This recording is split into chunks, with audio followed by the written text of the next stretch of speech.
to the Sabbath, come to the Sabbath, Satan's there.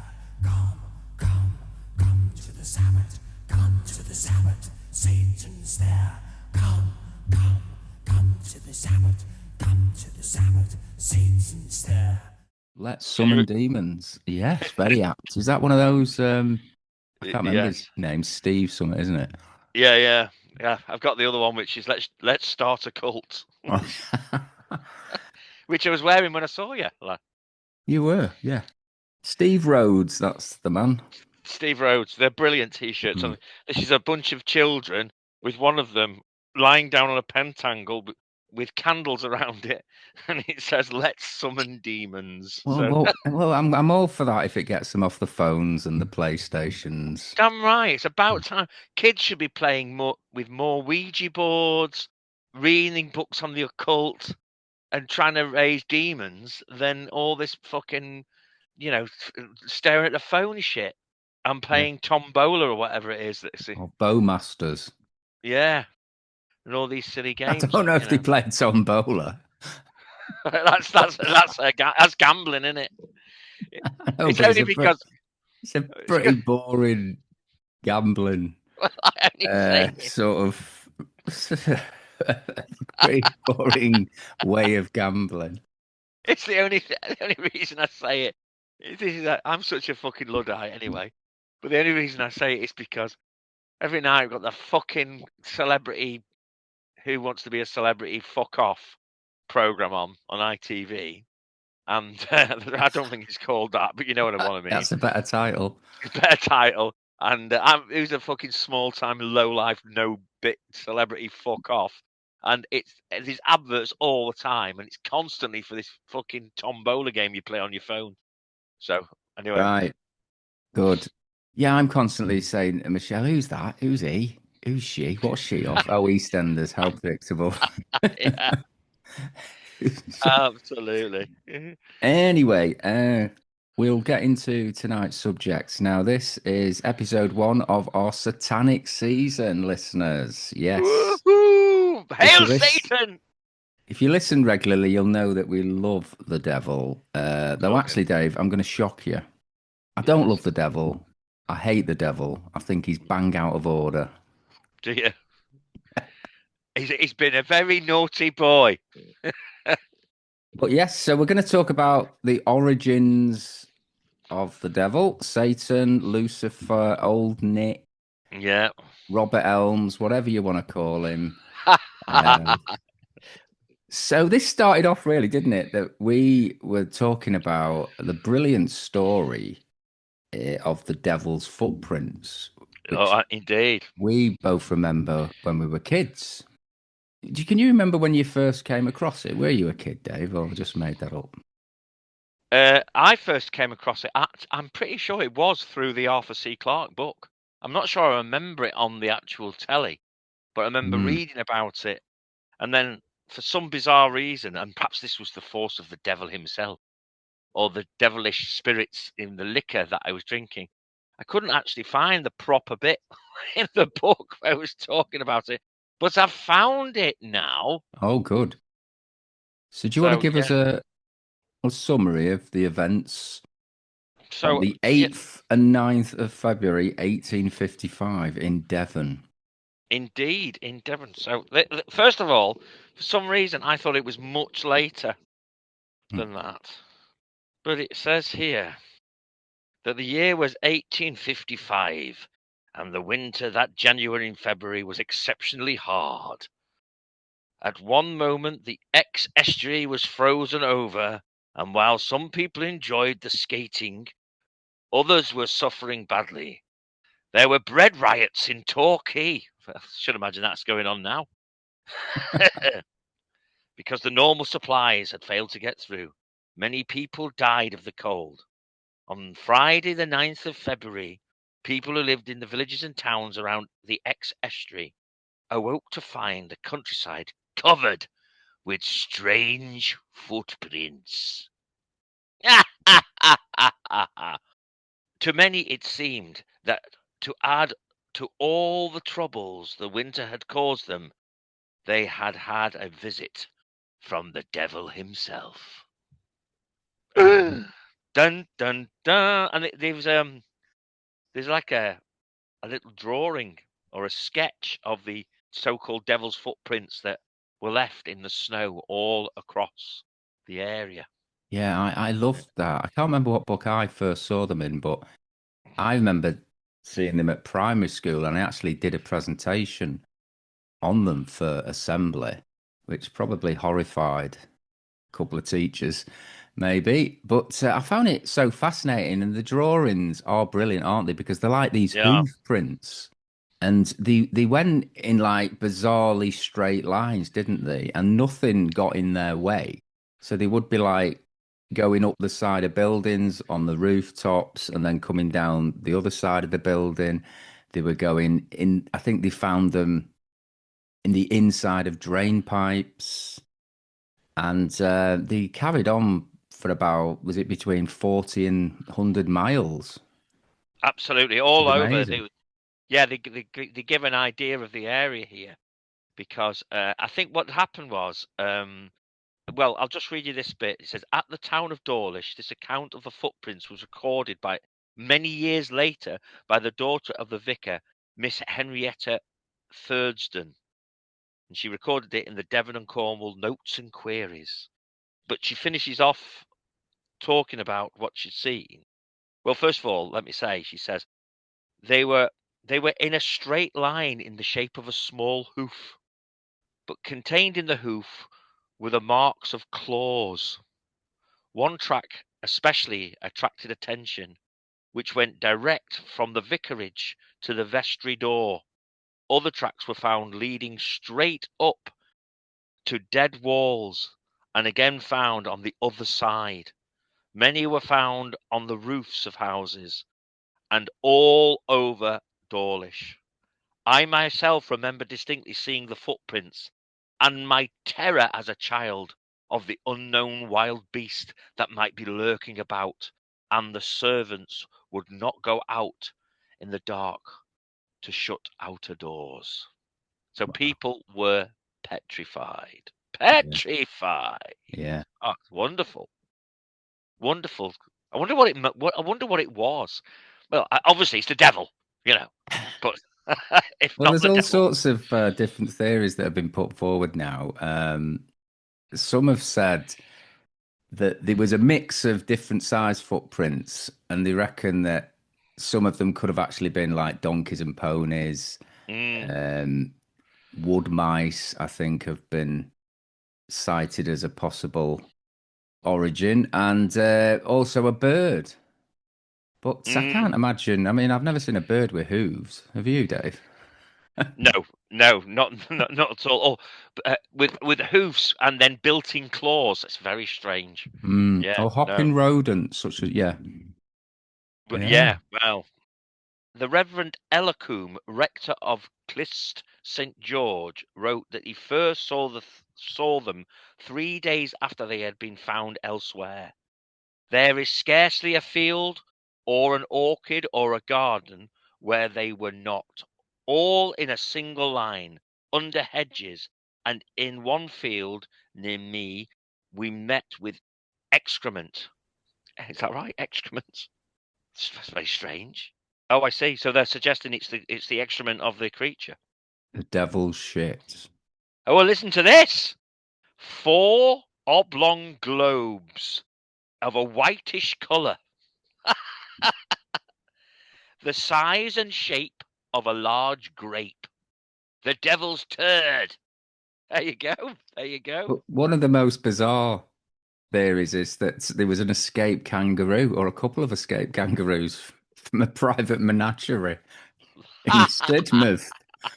It Brilliant. seems, though, that no one ascertained whether the kangaroos had actually escaped, nor how they could have crossed the Exe estuary. I mean, that is bizarre, isn't it? I mean, It is bizarre. so they just knew there was some kangaroos or Well, thought there it's this, might be some kangaroos, but they didn't ever verify whether they'd actually escaped. well, it's this idea of them in a single line, isn't it, Yeah, as well, which yeah, is yeah. totally bizarre because everyone's both these witness descriptions are of them in a single line, and then going to a certain point and then re-emerging on the other side of a wall. Like I said, nothing got in its way. Nothing got in its way. And then on the roof, it's on the roof, but then it's on. I kind of misinterpreted it once that they were up the side of the walls too. I don't think that was the case, but they were. I think they were, Dave, weren't they? Oh, were they? Wow, I've not read remember that. it. Maybe there is some recounting of that. But certainly, what it's saying is that they went up to the point of a wall and then re-emerged on the other side of the wall. They called it a dead wall, didn't they? So yeah, it's very odd, and nothing seems to tie in to that movement. Yeah, I don't think there's ever been a real explanation. I don't think so. Not It's satisfactory. never been properly debunked. There's all sorts of theories, but I don't think anyone is that convinced about what it could have been. Though it does say the number of footprints suggested was indicative of the activity of several animals, because it's improbable that one badger. Oh, right. So apparently a badger is in the frame here. Well, I'm reading something here. I've just jumped ahead a bit. It said that, however, he had actually seen tracks like these being made when he was exploring in Canada in 1924. This is a person called James Allen Rennie, who claims that he had seen tracks like this in Canada. They had been snowshoeing over a frozen lake when he had come across tracks which had terrified his companion, a French-Canadian dog skinner. The dog skinner crossed himself and said his prayers. Dog skinner? I guess like Jesus someone that skins dogs. Obviously, he must be. That's awful, isn't it? That's terrible. In Korea. Yeah. He went, hello. He went, I skinned the dogs. Sorry, a little bit of gentle racism there. Don't. It's not racism. It does actually happen, unfortunately.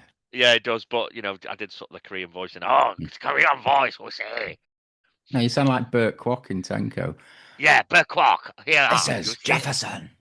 I skin dog, you see. That is my profession, innit, for fuck's sake. Anyway, we'll have to be careful because we'll have Sir Keir Starmer having us arrested for like hate speech or some fucking shit.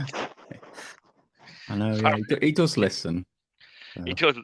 Well, it makes you wonder. It feels like Big Brother's watching you when you hear about a woman having 12 police officers come to her house because she used the word fag in a private conversation, talking about a friend of theirs, and somehow this conversation got reported out, and she had 11 police officers. She went to court. Why did they need that many? Well, exactly, for starters, why did they need that many? And also, it's like just a flippant comment in a private conversation. And she did it out because she was angry because she was assaulted by a man.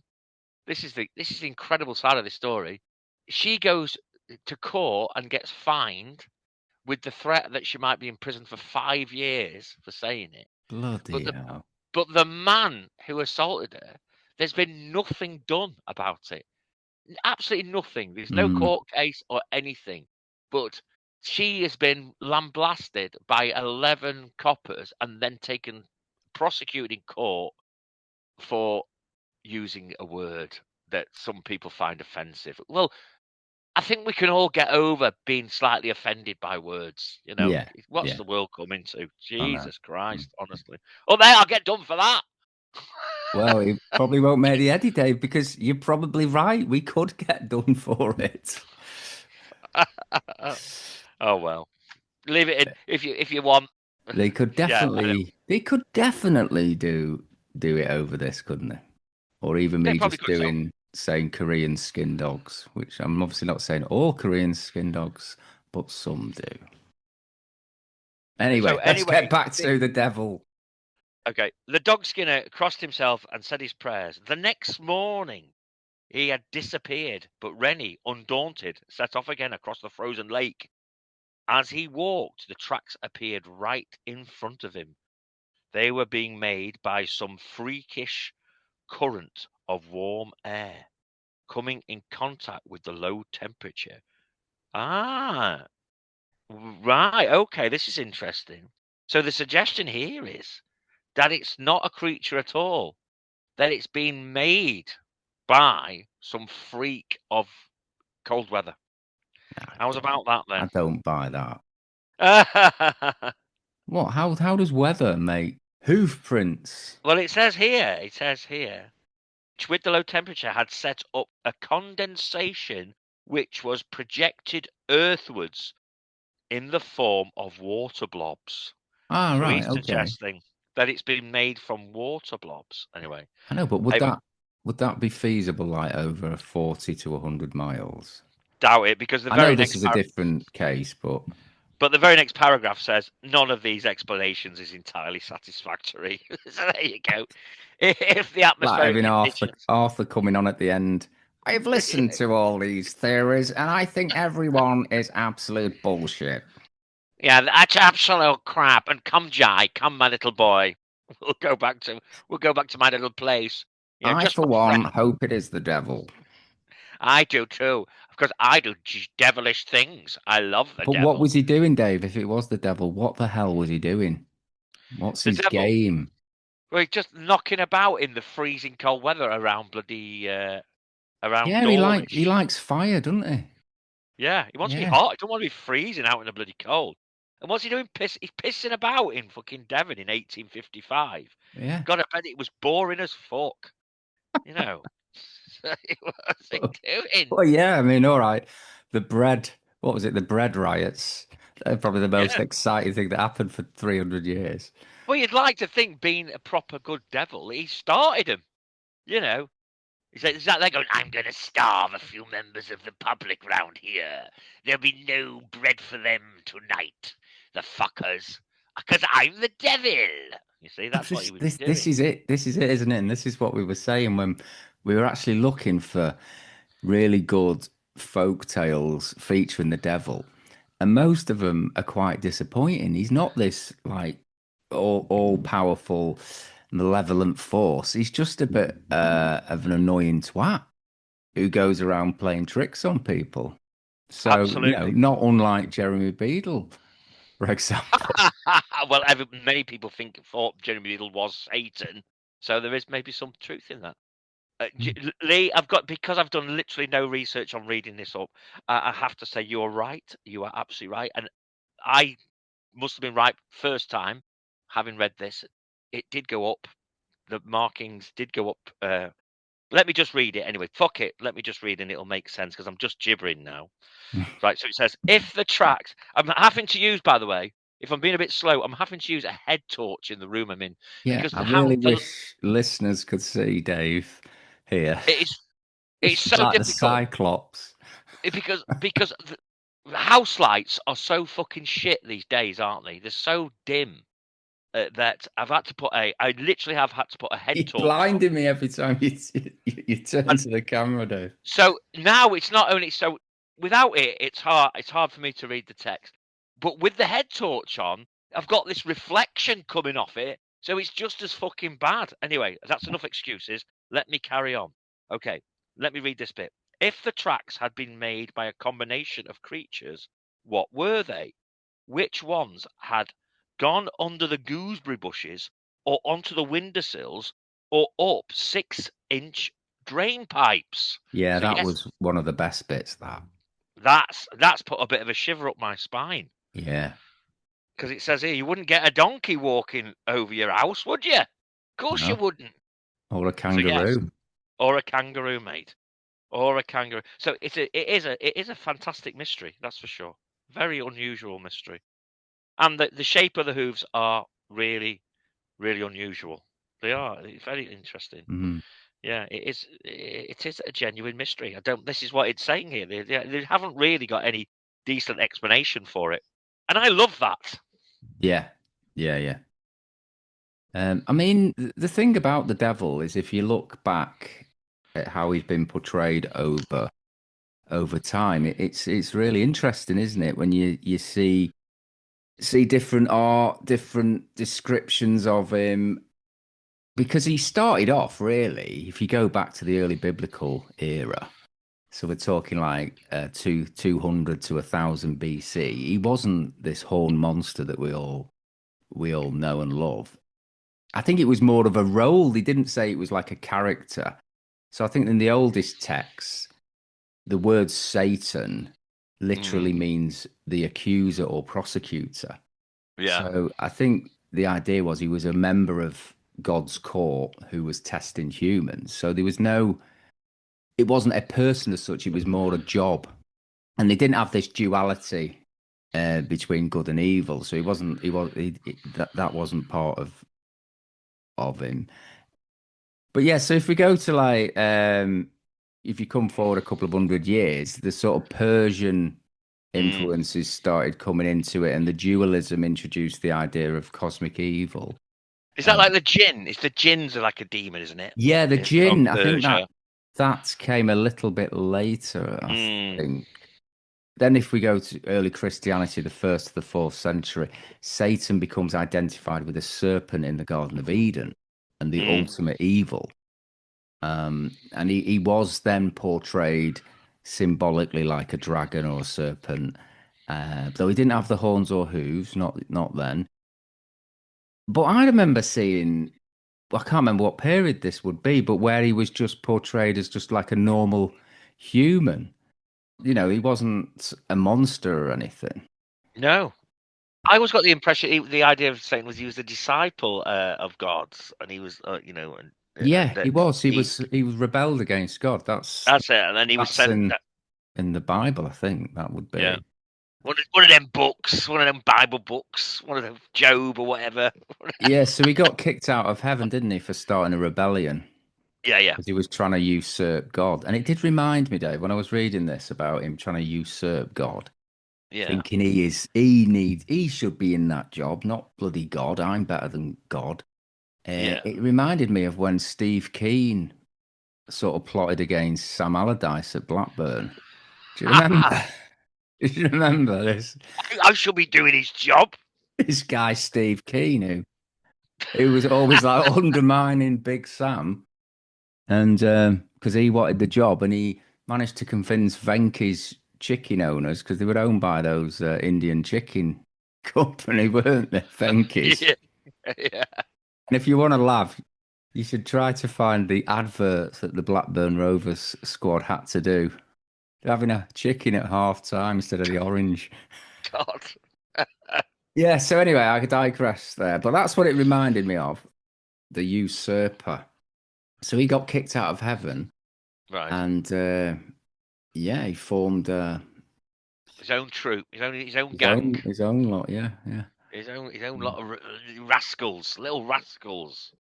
But then, if we come a bit further on, late antiquity and early medieval, so this is the 4th to the 10th century, artists started giving Satan a hybrid, monstrous form, animalistic, often goat-like. And they reckon that was inspired by pagan gods who demonized the church, which would make sense, wouldn't it? The church demonized pagan gods, right? Such as Pan, fawns, satyrs, and that's where the horns and the tails and the hooves came from. So this is like his classic look. Yeah, the goat of Mendes, the devil himself. Yeah. Oh. So maybe that's part of it, though. The billy goat can be a nasty piece of work, and it's got the big horns and it's the look, but it's certainly very effective. It's a brilliant image. Yeah. You know, and would you not think a hyena would be a better sort of? Possibly. No, I'm wrong there, because hyenas are sort of cowards, aren't they? But baboons, don't like baboons.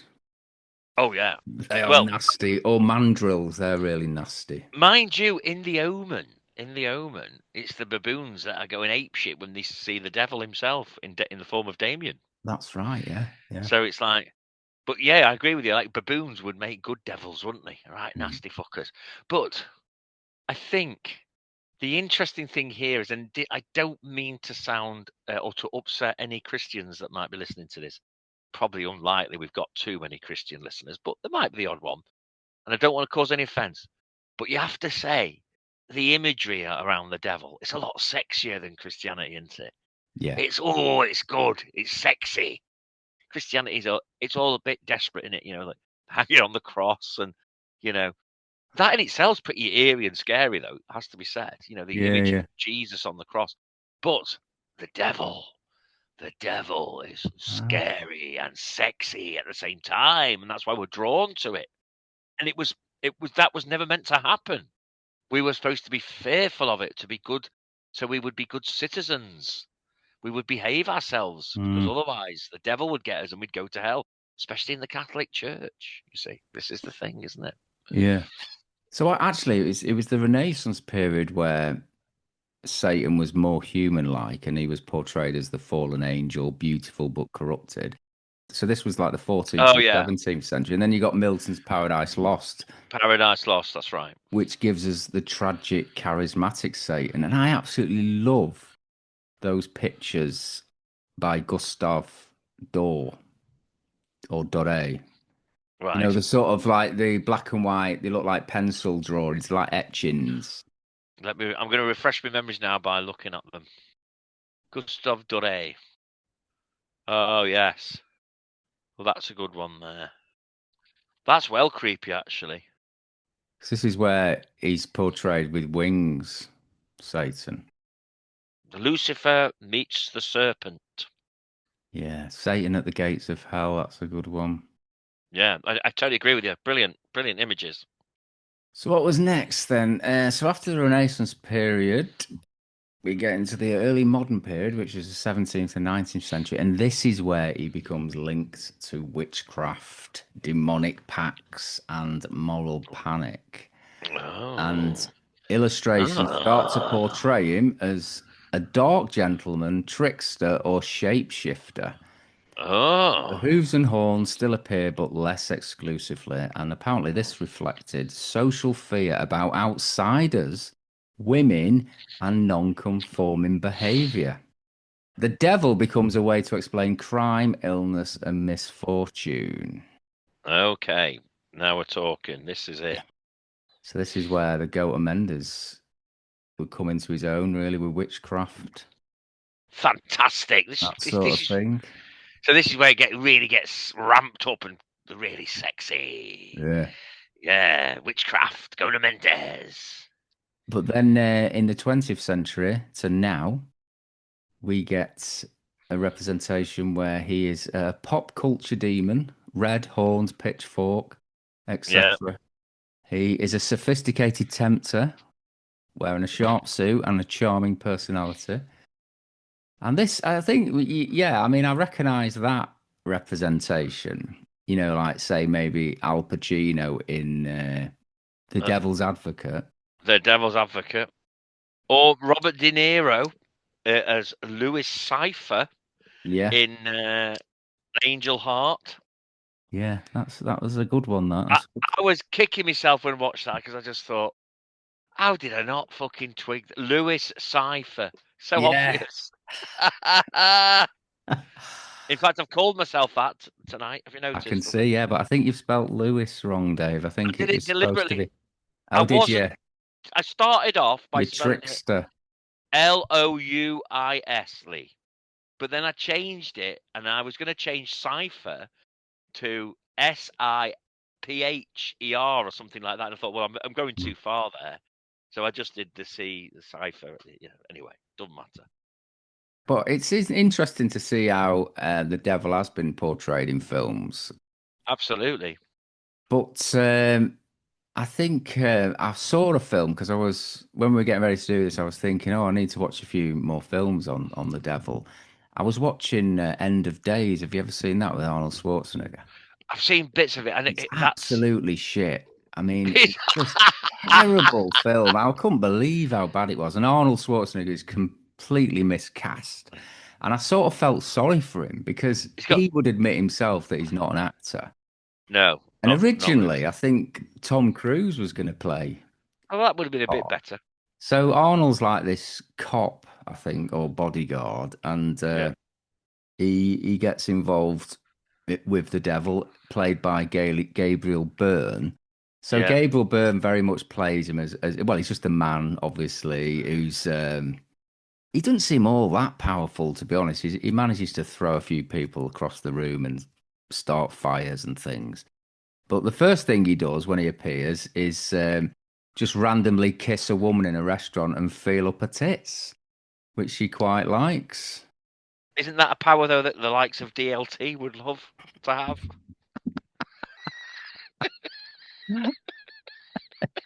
Yeah. He did almost exactly that, what I was describing, didn't it, to Liz Kershaw. But well, he didn't kiss her. But she didn't enjoy it. He couldn't possess her, though, like the devil could, No. That's the thing. Right, we're getting cut off now, Dave. So Quite literally. DLT's hacked into the system. So should we get back to the myths and legends or tales of the devil, Dave? Have you got any more for us here? Well, yeah, you know something, Lee? In my folklore, myths and legends of Britain book, which I am happy to say that your brother Gav was right. It's worth a bomb, this book. Yeah. Couldn't believe it. I think, did you pick that up for £1 at a car boot sale? Oh, yeah. I paid like £1 for it. I think I was with you. Yeah. We were coming back from a holiday or something, weren't we, in Scotland? Right. That's right. Paid £1 for it, and it's worth about at least £100, maybe £200, maybe more. Even with a bit of damage, I noticed the people have got them out on eBay for like £200 with damage on them. Anyway, but it's full. This is full of myths and legends. Of course, I live in Wales, and we were talking, weren't we, about Welsh myths about the devil, and I think there's quite a lot of Welsh myths, isn't there? I've noticed. Oh, there's a lot. Welsh tales. So why do you think that is? Why do you think the Welsh particularly obsessed with the devil? I don't know. Is it a metaphor for the English? It could well be. The devil is. It could well be, but chapel, go to church, and everything is very big in Wales. Oh, be good, behave yourself, don't be naughty. It's all this kind of stuff going on. But I think a lot of it is almost like childish stories to make people behave themselves, and I think that's kind of like, children behave themselves, and I think that's a big pull with the whole idea of the devil, isn't it? Yeah. The whole idea of the devil is to be good and behave yourself. That was the use of it in the Catholic Church, but it's kind of done maybe in a gentler way with some of the storytelling. And I remember Max von Sydow talking, who obviously famously played Father Merrin in The Exorcist.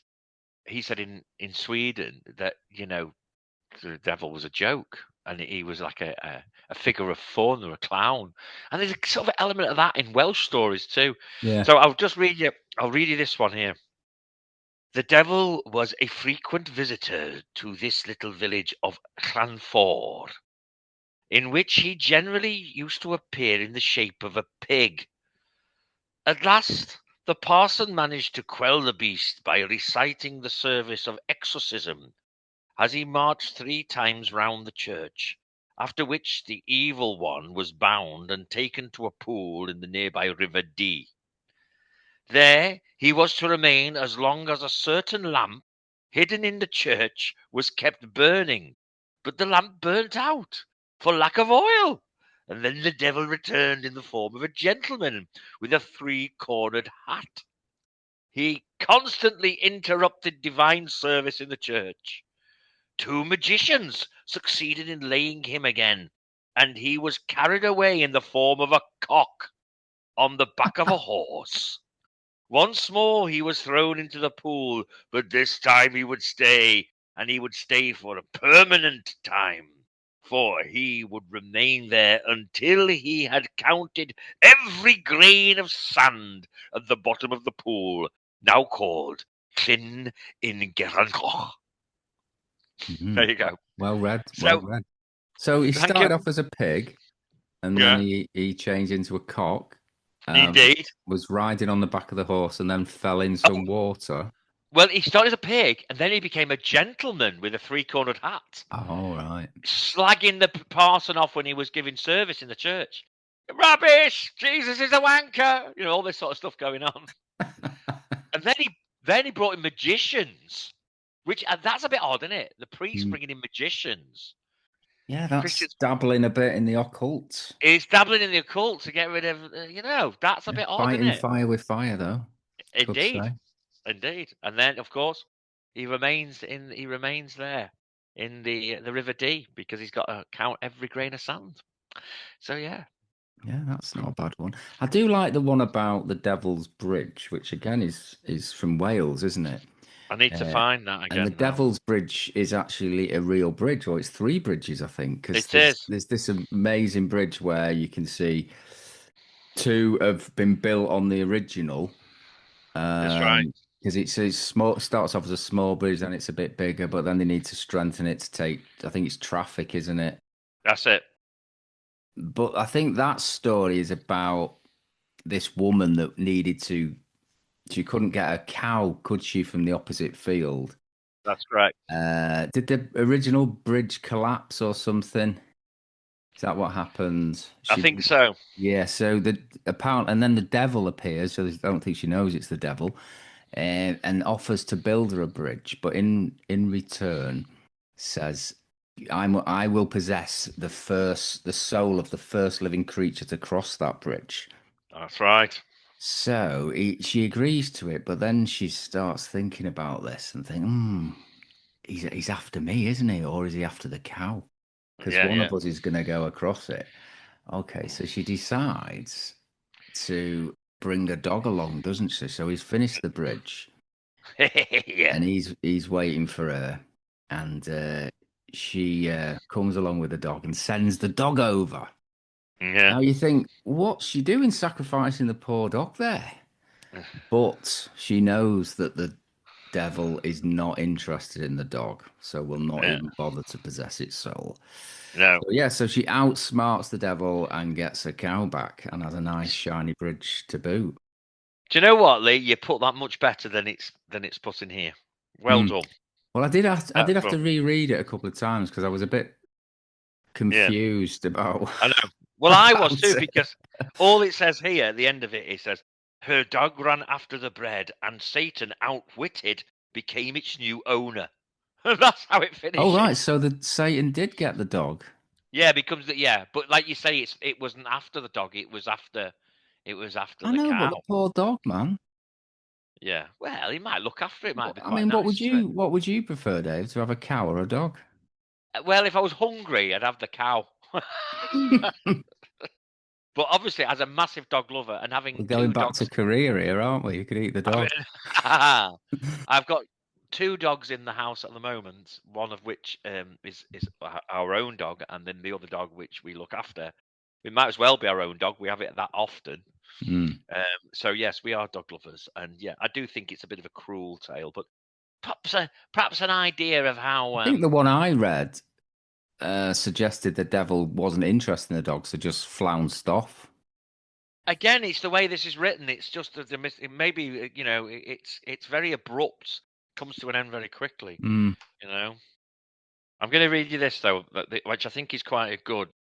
This was from Montgomeryshire, another Welsh one. An evil spirit had for many years been troubling Clyndarth Hall.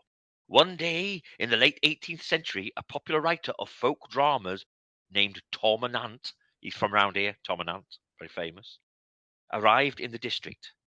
He was called upon to exert his powers to remove the spirit, which he did after many hours of battle.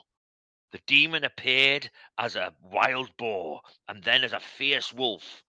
But at last, Tom turned the wolf into a tame dog and then into a fly.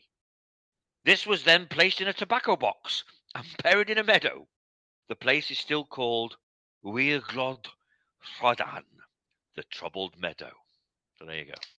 I quite like that one. It's got a wolf in it. Yeah. A wild boar. Yeah. But it's better than this. So this is the one. I've just found it now very quickly. So this is in a place called Llandullas. It's just down the road from where we live.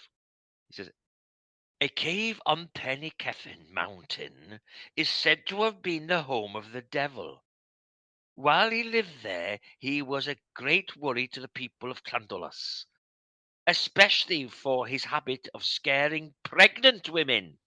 Like Rolf Harris.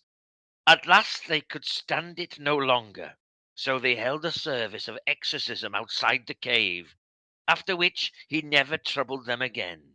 It is alleged that at some time during the service the devil fell into a deep, muddy pool. That was why he has been black ever since. Right. Okay. You see, a lot of these tales, the devil is defeated quite easily, isn't he? He's an idiot. He's a bit of a moron, isn't he? And I he's kind not of. very ambitious, you know. I mean, he He's just not. wants the Well, soul of one person, or he wants something well, to eat, or a I like this. semi-detached. Yeah, I like the story in Glamvor is good because in Glamvor, he starts off as a pig and then he comes back with a cocked hat and he's a gentleman. He's slagging off the vicar. He's got a bit of nous about him. The vicar has to use But what's magicians. his end game there, though, Dave? Fuck all. He's counting fucking grains of sand, the twat. He's just made out to be a fucking idiot, isn't he? This Yeah. is it. Well, obviously that was partly deliberate, wasn't it? It was to show Totally. Yeah. that getting involved in the devil is just like getting involved with a loser. So there's Totally. He's a nothing really clown. to gain. He's a Good will clown. always out. He's outwitted by old women with cows on a bridge, and he's outwitted by the local bloody parson in a church, who's been fiddling with the kids in the choir or something. This is not. This is not. These are not great people outwitting. I do remember Satan. hearing one story which was quite creepy about this farmer who heard his pregnant cow, like wailing and screaming. And he obviously thought, oh, she's giving birth. And he went to the cattle shed and he saw this sort of horrific scene where there's blood everywhere and the little calf's been born and the devil is there, this little imp, licking up and eating the placenta. And Fantastic. he's about to, I think, eat the calf. And he's keeping the mum away with his pointy tail. Oh my god, that's Jabbing amazing. at her. That is dark, man. I love that. Mm. Do you think like the Krampus that's kind of like the devil, isn't it? Yeah. That's kind of because he's the opposite of Santa Claus. So that's the sort of Christian figure. But the Krampus is a demon. He's a devil. See, I think in a way, I love the ideas of demons more than the devil. Yeah, I do. I They seem scarier, don't they? they do. I mean, like little disciples of the devil, like Incubus, the incubus that sits on you at night so you can't breathe. I mean, Mm. that's a fucking horrible thought. Scary little fuckers like that. Oh, frightening. That's a great story, though. Yeah, I wish I could not been able to find it. I just remember hearing somebody tell it on the telly once. Probably on Jackanory. What I'm gonna do over this series of the devil that we're doing now.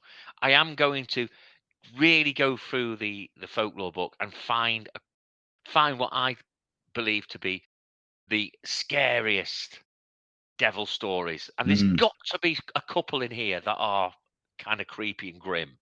We've struggled to find them so far, but I will persevere and I'm going to find something that delivers a little bit more.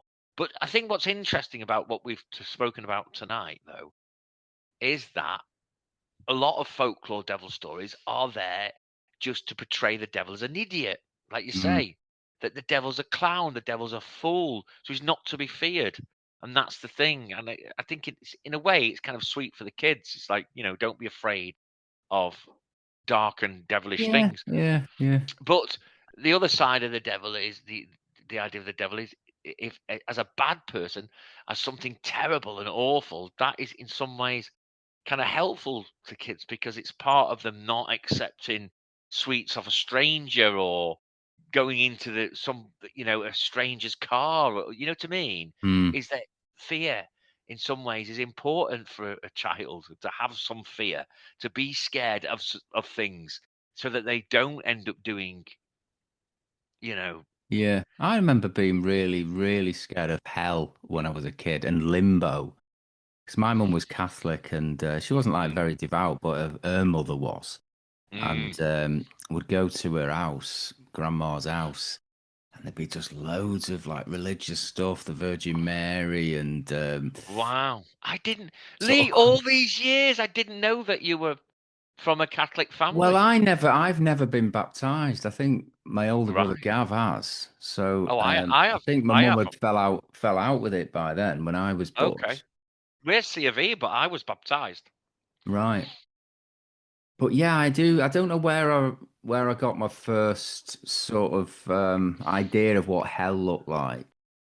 I Right. can't think of where it would be, but obviously it was all the fire and brimstone stuff.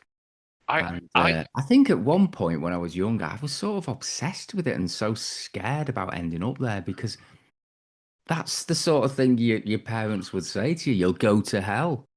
yeah. But Even limbo, I remember her talking about limbo and but that. I could never think what that was. You know, I didn't have an image of that in my head, but it Well, I was think very scary. a lot of lapsed Catholics and a lot of people who left the Catholic Church.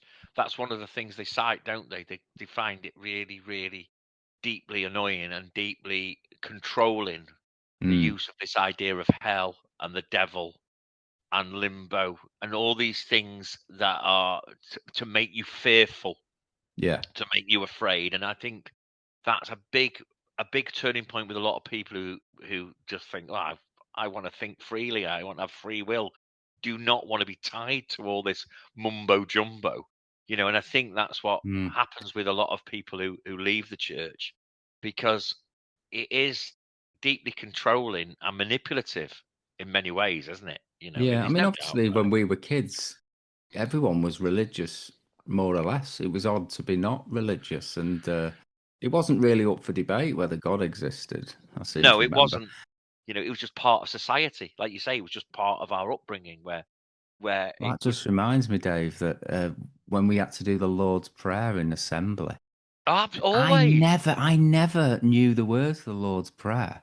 And I Really? was always shitting myself. I don't know, ever remember being taught it at all.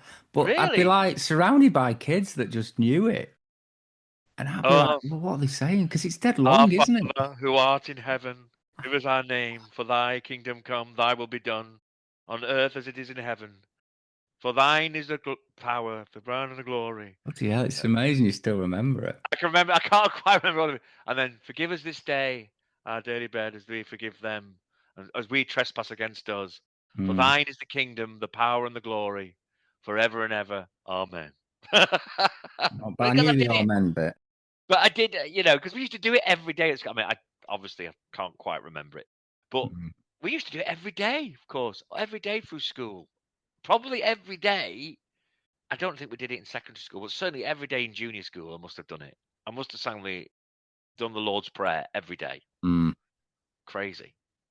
But I tell you what, depictions of hell I do like, Dave, now. But I think if I saw them as a kid, I would have been extremely disturbed. Is like the Hieronymus Bosch Well, stuff. you beat me to it. I was going to say that for me, an image of hell in my mind, and a kind of almost as a kid, an image of hell was Hieronymus Bosch paintings, Mm. or Limbo was Hieronymus Bosch paintings. Strange, peculiar, unusual figures. Amazing. His paintings are amazing. And I don't remember ever being introduced to Hieronymus Bosch until I was in my 20s. I So don't think I saw them whether probably I'd kind of before that. subliminally picked them up when I was a kid somewhere else and seen them, and that was a kind of image in my head of what hell was like. Yeah, surreal, brilliant paintings. And I think William Friedkin, he kind of he wanted the noise of Reagan to be like an Hieronymus Bosch painting, which I Oh, think right. just sums it up brilliantly. That chaotic set of noises going on all the time, and all the changes Yeah. in the voices, and the peculiarity of it all is a Hieronymus Bosch painting. Yeah, Mm. And William Blake, he did loads of yeah, Blake, brilliant. pictures of hell, didn't he? I think. Or the Red Dragon, which is Yes, supposed to represent Satan. I do love looking at some of this art, it is brilliant. I'm gonna look up some Bosch right now. Bosch, while we're talking. Yeah, because I love it. I love his stuff. I wouldn't want one in my bedroom. No, it's just too busy, isn't it? It's like, what the hell's that over there? But of course, the devil, in some Fucking hell, frightening. representations, he did become this like gluttonous monster that had like 3 faces, and he was just eating men using his 3 mouths. Wow. That is Boshness in itself, isn't it? Mm. I think it's purgatory more than purgatory was where you would walk in limbo, wouldn't you? In That's purgatory, similar to Limbo, yeah. and I think that Bosch is more purgatory than the images Well, it's of one of his famous hell. ones is the Garden of Perhaps. Earthly Delights, isn't it? Now, is that supposed to be a representation of hell? They are just horribly surreal, so strange. His work is incredible. What a mind! What a bizarre mind. Yeah, I just like have a chicken with a fish's face. Climbing the ladder on Hieronymus Bosch's vision of hell. Have you seen that? That is just bizarre. I can't even describe it. It's like a man whose body's been half removed, and he's looking back at these figures climbing the ladder that's going into his Yeah, I'm shell-like looking at that body. now, Dave. Yeah, yeah. It is fucking hell. That is so freaky. That is so freaky deaky right Mm. there. I mean, I, incredible, I think one of incredible my art. I do like the portrayals of hell, but one of my favorite portrayals of hell is it's a play. I think it's a play by John Paul Sartre called, who of course famously said hell is other people.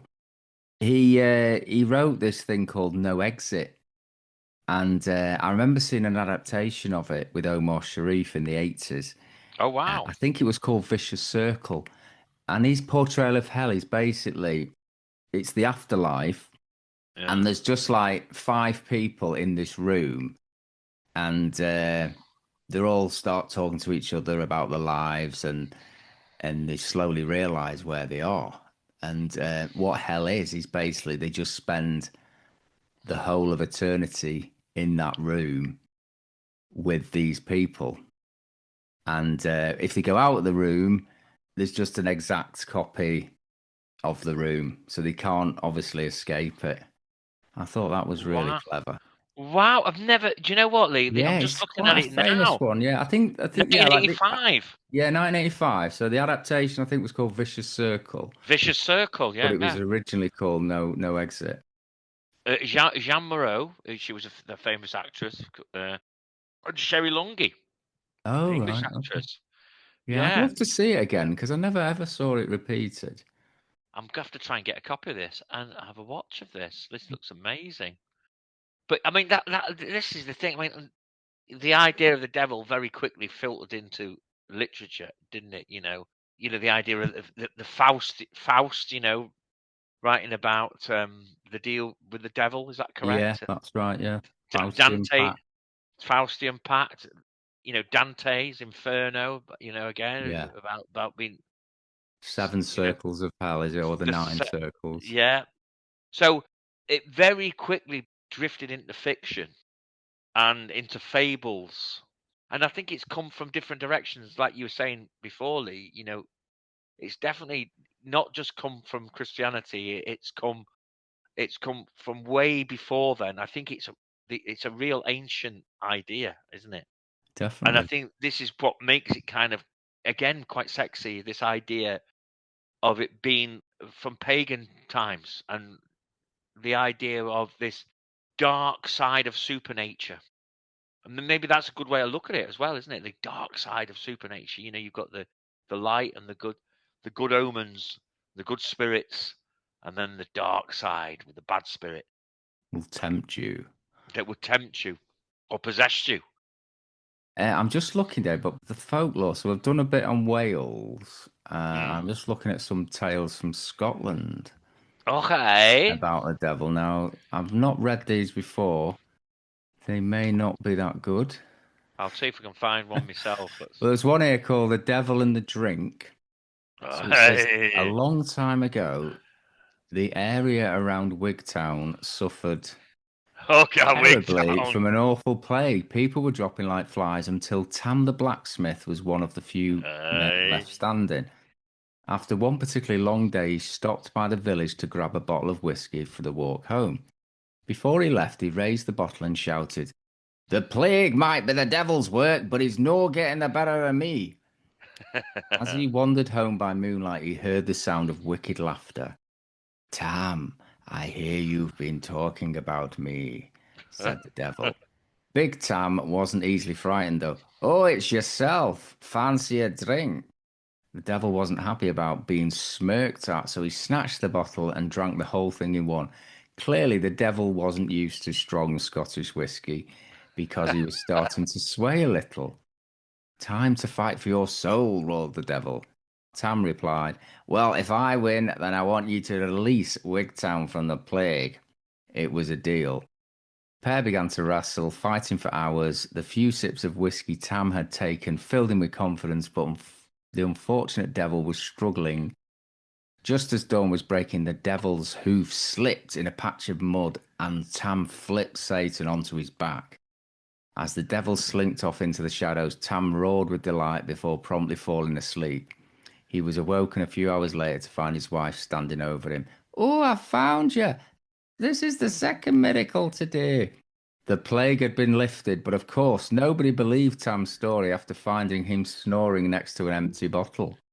However, he knew that he had saved Wigtown from the plague with the help of good old Scottish whiskey.